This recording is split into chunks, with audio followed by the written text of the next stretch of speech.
That is absolutely incredible. That's the church bell of Ringgold Methodist Church.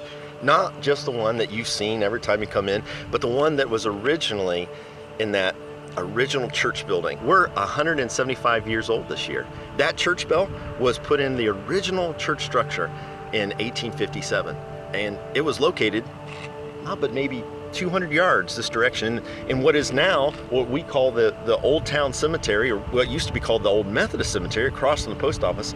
It was on that land, or closely adjacent to it, that the original Methodist church stood. Reverend Drury Fowler was the missionary pastor, and he and his wife, Nancy, are buried there with several of their children and at least one grandchild. You know, what an amazing history we have, 175 years.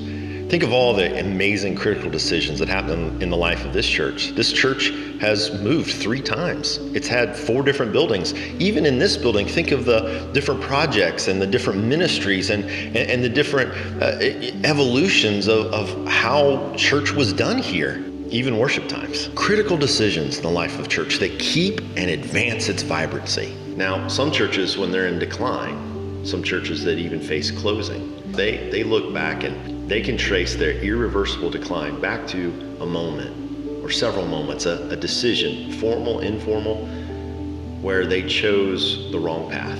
We need to ask ourselves in this time, what do we need to do today? What a vibrant church Ringgold United Methodist Church is.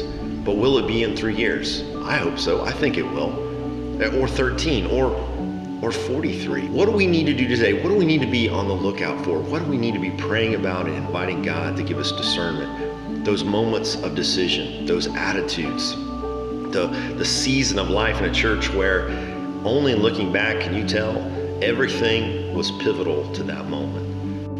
What do we need to be? What do we need to do? What do we need to consider so that a child born this year, when they are ready for confirmation 13 years from now, have an incredible church family, an incredible mission and ministry that reflects the kingdom of God?